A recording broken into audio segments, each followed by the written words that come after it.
ሰላም ለእናንተ ይሁን የተወደዳችሁ የዲቦራ ሰርክል ቤተሰቦች። ይህ የዲቦራ ሰርክል ፖድካስት ነው። አዘጋጅና አቅራቢ እኔ ህሊና ከበደ ነኝ። በዚህ ፖድካስት ወገኖችን ለማነቃቃት በአስተሳሰብና በአመለካከት ዙሪያ ለመስራት እንዲሁም በዓላማ እንድንኖር የሚረዱንን የተለያዩ ርዕሶች እያነሳን የምንማማርበት መድረክ ነው። እንግዳ ከሆናችሁ ሰብስክራይብ፣ ሼር እና ላይክ አድርጉን። መልካም ቆይታ።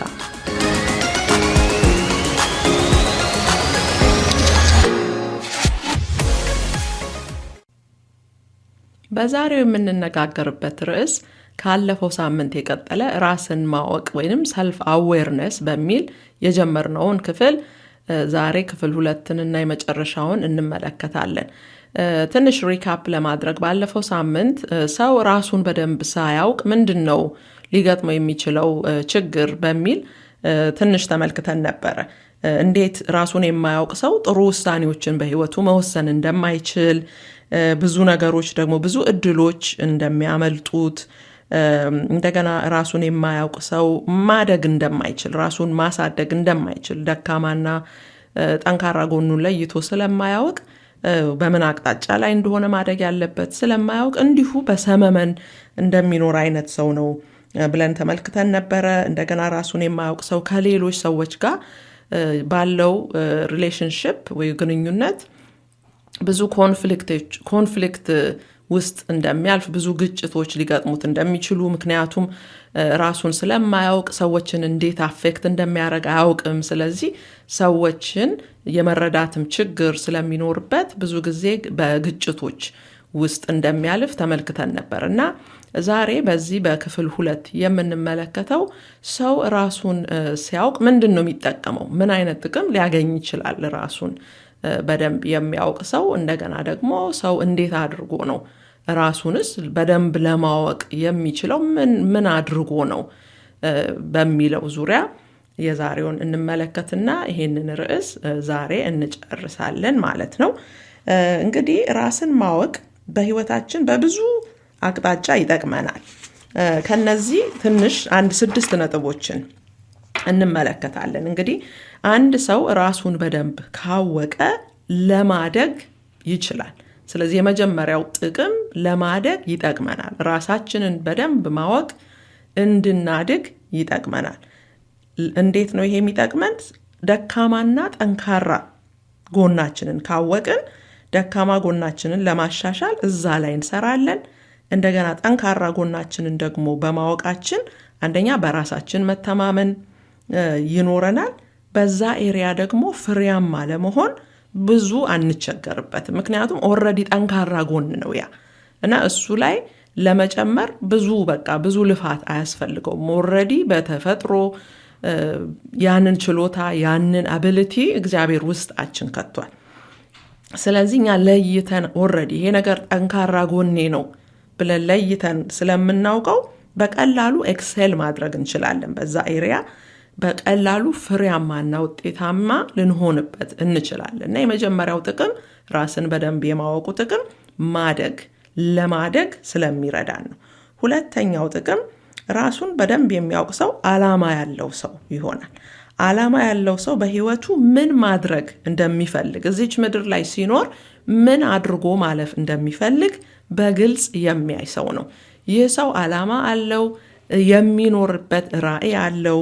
ስለዚህ ትክክለኛ መንገድ ላይ ነው የሚገኘው፣ ትክክለኛ መስመር ላይ ነው የሚገኘው። ህይወቱን በኢንቴንሽን ነው እንጂ የሚመራው በቃ አሁን በዚህ ሲዝን በዚህ ዘመን ሰው እንዲያን ነገር እያደረገ ነው ስለተባለ ሆ ብሎ ተነስቶ አይከተልም ህዝብን። ምንድነው ራሱ አለው፣ በቃ ዓላማ አለው፣ የሚኖርበት ምን እንደሆነ ያውቃል፣ ቪዥን አለው። ማንነቱን በደንብ ስለሚያውቅ ዋነኛ የሚለውን ነገር በህይወቱ ግልጽ ሆኖ ይታየዋል። ያንን ነገር ቼስ ያደርጋል፣ ያንን ነገር ይከተላል። ያን ነገር ለማሳካት በየቀኑ ወደዛ ነው የሚሮጠው ማለት ነው። ስለዚህ ሁለተኛው ጥቅም በዓላማ የምንኖር ሰዎች እንድንሆን ይረዳናል ራሳችንን ስናውቅ። ሶስተኛው ጥቅም በህይወታችን በሚፈጠሩት ሁኔታዎች ውስጥ የራሳችንን ኃላፊነት መውሰድ እንድንችል ይረዳናል። አካውንታቢሊቲ የምንወስድ ሰዎች እንድንሆን ይረዳናል። ብዙ ጊዜ ሰዎች አንድ ችግር ሲመጣ ዘለው ሰውን ነው ብለው የሚያደርጉት አይደለም። it's easier እኔ ነኝ የኔ ጥፋት ነው እዚህ ጋር ይሄን አጥፍቻለሁ ከማለት ሰዎችን ብሌም ማድረጉ ሰዎችን መክሰሱ ይቀላል። ግን ራሱን በደንብ የሚያውቅ ሰው አካውንታቢሊቲን አይፈራም። ለራሱ አክሽን ኃላፊነትን ይወስዳል። መታረም ያለበትን ያርማል። ይቅርታ መጠየቅ ካለበት ይቅርታ ይጠይቃል። መስተካከል ያለበትን ነገር ያስተካክላል እንጂ ጣት መቀሰር ላይ ብዙ ጊዜ አያጠፋም። አራተኛው ጥቅም ራሱን በደንብ የሚያውቅ ሰው ስሜቱን ይገዛል፣ ስሜቱን ይቆጣጠራል። ራሱን ለመግዛት ብዙ አይቸገርም። የስሜት ብስለት ወይንም የስሜት ብልህነት የምንለው ኢሞሽናል ኢንተለጀንስ የሚባለው ነገር ይኖረዋል ራሱን በደንብ የሚያውቅ ሰው። ስለዚህ ሪያክቲቭ አይደለም። ሰዎች ለሚሰነዝሩበት ተቃውሞም ይሁን ምንም ይሁን ክሪቲሲዝምም ይሁን በሪያክቲቭነት አይደለም በቃ የሚኖረው በጣም የተረጋጋ ሰው ይሆናል ማለት ነው ራሱን በደንብ የሚያውቅ ሰው። አምስተኛው ለሚመጡበትና ለሚከሰቱበት ለውጦች ቶሎ የመላመድ አቅም አለው ወይንም ይሄ አዳፕታቢሊቲ የሚባለው ነገር ማለት ነው። እና ችግሮች ሲመጡ ለውጦች ሲመጡ በቀላሉ አይናወጥም፣ በቀላሉ አይረበሽም። በቃ ረጋ ብሎ ያስባል፣ ያመዛዝናል። ምንድነው ማድረግ ያለብኝ ይላል። በቃ ቶሎ የመላመድ ቶሎ የሆነ ሶሉሽን ውስጥ ገብቶ በቃ ህይወቱን የመቀጠል ነገር ነው የምናይበት ራሱን የሚያውቅ ሰው እንጂ ለሚመጡ ችግሮች ለሚከሰቱ ለውጦች ሁሉ ሲርበተበት በቃ ሰማይ ሊደፋ ነው አለቀልን በቃ የኛ ነገር እንደዚህ አይነት ሪያክሽን አያሳይም ራሱን የሚያውቅ ሰው። ስድስተኛው እና የመጨረሻው ከሰዎች ጋር ያለው ማህበራዊ ግንኙነት በጣም ጤናማ ነው። ሐሳቡን በግልጽ ለመግለጽ ስለማይፈራ ብዙ ሚስአንደርስታንዲንጎች በሪሌሽንሺፖች ውስጥ አይፈጠሩበትም። ጥሩ ወዳጅነት መመስረት ይችላል። ፖዚቲቭ ክሪቲሲዝምን ይቀበላል፣ ምክር ይሰማል፣ ያንን ወስዶ ለማደግ ይጠቀምበታል እንጂ እንዴት እንዲተባልኩኝ ብሎ ከሰው ጋር ሲጣላ ወይ ሲወዛገብ አናገኝም። ወይንም ደግሞ እንዲተዋልኩ ብሎ አኩርፎ አይቀርም፣ በዛው በቃ ተዘጋግቶ ተቆራርጦ አይቀርም። ራሱን በደንብ የሚያውቅ ሰው ጤናማ ሪሌሽንሺፖች፣ ጤናማ ማህበረሰባዊ ወይ ማህበራዊ ግንኙነቶች አሉት። እንደገና ደግሞ ራሱን ስለሚያውቅ ሰዎችን እንዴት አፌክት እንደሚያደርግ ያውቃል። ስለዚህ በቃ ኦፌንሲቭ አይደለም፣ በሄደበት ሰዎችን አያስቀይምም።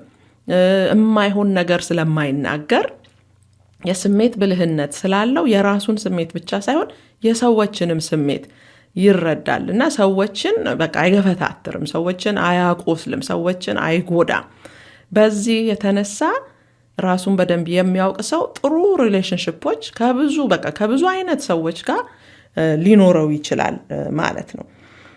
እንግዲህ ሰው ራሱን በጥልቅ ለማወቅ ምን እናድርግ፣ እንዴት አድርገን ነው በበለጠ ራሳችንን ማወቅ የምንችለው ለሚለው 4 ነጥቦችን እናይና እንጨርሳለን የዛሬውን ርዕስ። የመጀመሪያው ጀርናሊንግ ነው። እንግዲህ ጀርናሊንግ በአማርኛ ዲክሽነሪም ላይ ላገኘው አልቻልኩም። ራሱኑ ጀርናል መጻፍ ብሎ ጭራሽ ተረጎመልኝ እና ያው ጀርናሊንግ ማለት አንድ ደብተር አዘጋጅተን እዛ ላይ መጽሐፍ ማለት ነው። ምንድነው የምንጽፈው? ስሜታችንን ምንድነው የሚሰማኝ? ለምሳሌ ከአንድ ሰው ጋር ብጋጭና በጣም ብቆጣ ወይ በጣም ብናደድ ወይ በጣም ባዝን ቁጭ ብዬ በኋላ ቤቴ ሄጄ ቁጭ ብያችን ደብተር አንስቼ ዛሬ እንዲህ ተፈጥሮ በጣም ተናደድኩኝ፣ ግን ለምን በዚህ ሌቭል እንደተናደድኩ አልገባኝም ብዬ እያሰብኩኝ በቃ ሪፍሌክት እያደረግኩኝ ወደ ውስጥ ለምን ይሄን ያህል በተጋነነ ሁኔታ ተናደድኩኝ የሚለው እሱን ጥያቄ ራሴን እየጠየቅኩኝ እጽፋለሁ። የሚሰማኝን ነገር፣ ስሜቴን፣ ስኬቴን፣ የተሳኩልኝን ነገሮች፣ እንደገና ደግሞ ያልተሳኩልንንም ነገሮች፣ ፌል ያደረጉብንም ነገሮች እና ያ ፌል ሲያደርግ ምን ተሰማኝ እሱን መጻፍ። ውስጣችንን እያዳመጥን የሚሰማንን ነገር ሁሉ መጻፍ። ይሄ ኦልሞስት እንደ ቴራፒ ማለት ነው። ቴራፒስት ኦፊስ አንሄድ እንጂ እንደዚህ ጀርናል ስንጽፍ ውስጣችን ያለውን በቃ ቂም የያዝንበት ሰው ሊሆን ይችላል፣ ኤኒቲንግ በጣም ነው የሚገርመው። በቃ ማናውቀው ስንት ነገር ውስጣችን ስቶርድ ይሆናል። እንደዚህ ስንጽፈው ግን ይወጣል ያ ሁሉ ነገር። ኢቭን ስለ አስተዳደጋችን በልጅነታችን የገጠሙን ከባባድ ነገሮች ቢኖሩ እነሱን ነገሮች ሁሉ መጻፍ እንችላለን። በውስጣችን በቃ የተጎዳንበት ነገር ቢኖር ኤኒቲንግ ውስጣችን የሚሰማንን እየጻፍንበት በቃ ራሳችንን እየፈተሽ ነው እየመረመር ነው እንሄዳለን ማለት ነው። እና አንዳንድ አጉል ባህሪዎች ቢኖሩብን ለምሳሌ በጣም በቃ ቁጡ ከሆንን እንደው በትንሽ በትልቁ ምንቆጣ ምንቀየም ከሆንን እንደዚህ ጀርናል ስናደርግ እዛ ምክንያቱ ላይ ልንደርስበት እንጂ ለምንድን ነው በቃ እንደዚህ የሆንኩት ምንድን ነው ይሄ ነገር ከየት ነው ስሩ እና ከዛ ስሩን ካገኘ ነው ከዛ ነገር ለመፈወስ ከዛ ነገር ለመውጣት በጣም እየቀለለን ይሄዳል ማለት ነው። ምክንያቱም ያለፈው ታሪካችን ዛሬያችንን ሼፕ ያደርገዋል። ምንም ማምለጥ አንችልም ከፓስት ህይወታችን ካለፈው ህይወታችን ማምለጥ አንችልም። ባለፈው በቃ በልጅነት ይሁን በወጣት ኤኒ ታይም እነ ፓስት ያለፈብን ነገር እኛ ረስተነው ሊሆን ይችላል፣ ግን ውስጥ ዲፕ የሆነ ቁስል ጥሎ ሊሄድ ይችላል እና እንደዚህ ግን ጀርናል ስናደርግ ራሳችንን ፍሪ እያደረግ ነፃ እያወጣ ነው ምንሄደው እና ይሄ አንደኛው መንገድ ነው ራስን ለማወቅ። ለምንድን ነው እንደዚህ አይነት ባህሪ ያለብኝ? በቃ መቆጣጠር ፈልጋለሁ፣ መተው ፈልጋለሁ።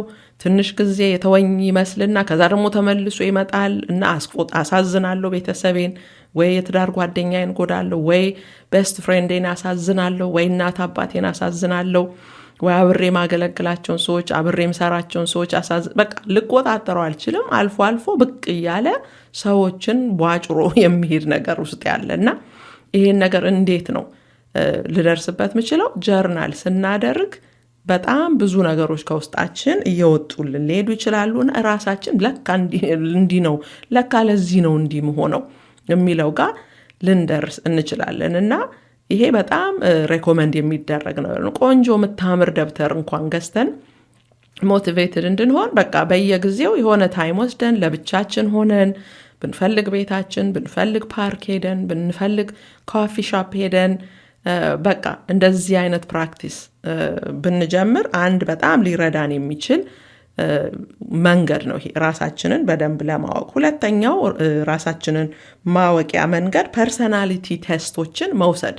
እነዚህ ቴስቶች በጣም ብዙ አይነት አሉ። አንዳንዶቹ ገንዘብ ያስከፍላሉ፣ አንዳንዶቹ ደግሞ ነፃ ናቸው እና እዚህ ዩቱብ የዚህኛው ኤፒሶድ ዲስክሪፕሽን ባክሱ ጋር ብትሄዱ እዛ ጋር አንዳንድ የፍሪ ነፃ የሆኑትን ሳይቶች ሊንኮቹን አስቀምጠንላችኋል እና ከፈለጋችሁ እዛ ውስጥ ገብታችሁ መውሰድ ትችላላችሁ።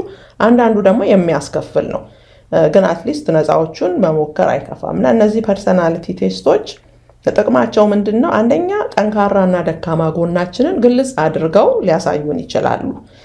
ባህሪያችን በቃ ዝንባሌው ፓተርን ካለ ባህሪያችን ውስጥ እሱን ለይተን ለማወቅ እንችላለን። እንደገና የሚጠቅመን ይሄ ከሰዎች ጋር ያለንን ሪሌሽንሽፕ ያሻሽልልናል። ሰዎችን የበለጠ መረዳት እንጀምራለን። እኔና ባሌ ወስደን ነበረ ይሄንን ፈተናና በጣም በቃ ገረመኝ በተለይ የሱ ሪዛልት። ምክንያቱም ብዙ ጊዜ እኔ በተፈጥሮዬ በቃ ግርግር ወዳለሁ፣ ድግስ ምናምን ከቤተሰብ ከጓደኞች ጋር በቃ ተሰብስቦ መብላት፣ መጠጣት፣ መጫወቱ፣ ጩኸቱ፣ ትርምሱ በጣም ኤነርጂ ይሰጠኛል። እንደዛ አይነት ጊዜ ሳሳልፍ በጣም እታደሳለሁ፣ በጣም ደስ ይለኛል። እሱ ደግሞ ብዙ ጊዜ አልሄድም ይለኝ ነበር በፊት ማለት ነው እና እንዲህ አይነት ቦታ አልሄድ በቃ ዛሬ ደክሞኛል በጣም እናደድ ነበር እና አስገድጄ ሁሉ በቃ ጊልቲ እንዲሰማው ወይ ለምኝ እምቢ ሲል አኩርፌ ሰምሃው ብቻ እንዲሄድ ለማስገደድ በጣም እታገል ነበር። ይሄንን ፈተና ከወሰድን በኋላ ግን የፐርሰናሊቲውን ቴስት የእሱ ፐርሰናሊቲ ምን አይነት ነው? እንደዛ አይነት ግርግሮች በጣም ኤነርጂውን በቃ ሳክ ያደርገዋል፣ ከውስጡ በጣም ያደክመዋል እና 3፣ 4፣ 5 ቀን ይፈጅበታል ከዛ ለማገገም። ከዛ እንደዛ ይላል። የኔ ደግሞ ኦፖዚት ነው። እንደዛ አይነት ቦታ ሳሳልፍ የበለጠ በቃ እነቃቃለሁ፣ ውስጤ ደስ ይለኛል ምናምን። ግን ይሄን ከተረዳሁኝ በኋላ በቃ ለማስገደድ ግርግር መፍጠር በአኩርፌም ሆነ ምን ብዬ በግድ አብሮኝ እንዲሄድ ለማድረግ እሱን ተኩ እና አልሄድም ካለ ኦኬ በቃ ብዬ ወይ ምግብ አመጣለታለሁ እንደውም ከድግሱ ጋር እና አንዳንዴ አብረን እንሄዳለን። አልፎ አልፎ በቃ ይቅርብኝ በቃ ደክሞኛል ይላል እና ሞር አንደርስታንዲንግ ሆንኩኝ እና አልጨቀጭቀውም አብረህ የግድ ካልሄድክ እያልኩኝ። ስለዚህ ይረዳል፣ ለባልና ለሚስትም ይረዳል፣ እንዲሁም ለሲንግል ለሆነም ሰው ይረዳል። ራሳችንን በደንብ ስናውቅ ደን ሌሎች ሰዎችም ልክ የኛ አይነት እንዳልሆኑ እንረዳለን ማለት ነው እና እኔ የምወደውን በግድ ካልወደድክ ብለን ሰውን አናስጨንቅም ማለት ነው። ስለዚህ ከቤተሰቦቻችን ከምንቀርባቸው ሰዎች ሪሌሽንሽፕ ካለን ሰዎች ጋር ያለውን ግንኙነት በጣም እያሻሻለልን ይሄዳል። ሶስተኛ ማድረግ የምንችለው በጣም ከምንቀርባቸው ጓደኞቻችን ከምናምናቸው ቤተሰቦቻችን ፊድባክ መጠየቅ። ስለ እኔ ባህሪ እስቲ ንገሩኝ፣ በቃ ደካማ የምትሉትን ጠንካራ የምትሉትን እስቲ ንገሩኝ ብለን እነሱ እንዴት ነው የሚያዩን? በጣም ነው ሰርፕራይዝድ የምትሆኑት ይሄን ስትጠይቁ። እናንተ ጭራሽ የማታውቁትን ነገር ነው እነሱ እንዲነሽ እንዲነህ ብለው የሚነግሯችሁ እና ብዙ ነገር ፋይንድ አውት ማድረግ እንችላለን። እኛ ሰዎችን እንዴት አፌክት እንደምናደርግ ሁልጊዜ ላናውቅ እንችላለን። ግን ይሄንን ኤክሰርሳይዝ ካደረጋችሁ አንድ አደራ ምለው ነገር ለክርክር እንዳታደርጉት። ራሳችሁ ናችሁ የጠየቃችሁት። ስለዚህ ምንም ነገር ቢሏችሁ፣ ደስ የማይላችሁን ነገር እንኳን ቢሏችሁ እሺ በጣም አመሰግናለሁ ብላችሁ ከዛ ጋር ዞር እንድትሉሽ እኔ እኮ እንዲህ ምለው እንዲህ ስለሆነ ነው፣ እኔ እኮ እንደዚህ መሆነው እንዲህ ማንም ያንን መስማት አይፈልግም። ስለዚህ ለክርክር ለጭቅጭቅ ሳይሆን ራሳችንን ለማወቅ ስለፈለግን ነው ይሄን ጥያቄ የምንጠይቀው። ስለዚህ ምንም የማንወደውን ደስ የማይለንን ነገር አንተ እንዲህ ነህ አንቺ እንዲህ ነሽ እንኳን ቢሉን ዋጥ አድርገን በቃ እሺ ቴንኪው ብሎ ከዛ ጋር ዞር ማለት ነው እንጂ ኤክስፕሌን ለማድረግ ለማስረዳት እኔ እኮ እንዲህ ስለሆንኩ ነው እንዲህ ስለሆነ ነው ካል ሁለተኛ አይነግሩንም ስለኛ እና ስለዚህ አደራ መከራከሪያ ነገር ራስን ዲፌንድ ማድረጊያ ምናምን እንዳታደርጉት አደራ ላለሁኝ። የመጨረሻው ጊዜ ወስደን በጸሎት ራሳችንን መመርመር። መጽሐፍ ቅዱስ ላይ መዝሙር 139 ቁጥር 23 ላይ በጣም ደስ የሚል ቃል አለ። እግዚአብሔር ሆይ መርምረኝ፣ ልቤንም እወቅ፣ ፈትነኝ፣ ሐሳቤንም እወቅ፣ የክፋት መንገድ በውስጤ ቢኖር እይ፣ በዘላለምም መንገድ ምራኝ ይላል እና ከማንም ሰው የበለጠ ደግሞ እኛን የሚያውቀን እግዚአብሔር ነው፣ ልባችንን የሚመረምር። ሰዎች ልባችን ውስጥ ገብተው ሊመረምሩን አይችሉም። በተወሰነ መልኩ ነው፣ በተወሰነ ሌቭል ነው፣ በተወሰነ መጠን ነው የሚያውቁን። እግዚአብሔር ግን ሁሉን ነገራችንን ያውቃል እና እግዚአብሔር ሆይ ራሴን እንዳውቅ እርዳኝ ብሎ ራሱ መጸለይ ትልቅ ጸሎት ነው እና በእግዚአብሔር ፊት ሜዲቴት ማድረግ፣ የእግዚአብሔርን ቃል እያሰላሰልን መጸለይ፣ ለሰዎች የማይመቸው ነገራችንን ከውስጣችን እንዲያወጣው። ለባል አልመች ያለ፣ ለሚስት አልመች ያለ፣ ለጓደኛ ለቤተሰብ አልመች ያለ ነገር፣ ለስራ ሰዎች በቃ በሄድንበት ጥል ከሆነ በሄድንበት የሆነ ችግር ከሆነ የሚፈጠረው እግዚአብሔር እንዲመረምረን ራሳችንን በፊቱ ማቅረብ ያስፈልጋል። በቃ ማንም ፐርፌክት ሰው የለም እዚህ ምድር ላይ፣ ችግር የሌለበት የባህሪም ሆነ የአስተሳሰብ ሆነ ሁላችንም ፐርፌክት አይደለንም። ሁላችንም የሆነ የሚጎለን ነገር አለ እና የማይመች ነገር ይኖራል በውስጣችን። ግን በእግዚአብሔር ፊት ይህን ነገር ይዘን ብንቀርብ እግዚአብሔር ሊያሳየን እዚህ ጋ ነው ችግርህ፣ እዚህ ጋ ነው ችግርሽ ብሎ ሊያሳየን ይችላል። እንግዲህ ያንን ነገር ማስተካከል ይኖርብናል እና በመጨረሻ ራሳችንን ስናውቅ የተሻለ ቨርዥን of ourselves ነው የምንሆነው። በቃ የተሻለ ህሊና፣ የተሻለ በቀለ፣ የተሻለ አየለ፣ የተሻለች ደመቀች ስማችሁን ዛጋ እየከተታችሁ በቃ ያ የተሻለ ቨርዥን ነው የምንሆነው። ማደግ እንጀምራለን። ባህሪያችን ምቹ ይሆናል። በዙሪያችን ባሉ ሰዎች ላይ በቃ በጎ ተጽዕኖ መፍጠር እንጀምራለን። የፈጠራ ችሎታችን እየጨመረ ይመጣል። ክሪኤቲቪቲያችን በጣም እየጨመረ ይሄዳል። እግዚአብሔርም ለዓላማው በቀላሉ ሊጠቀምብን ይችላል።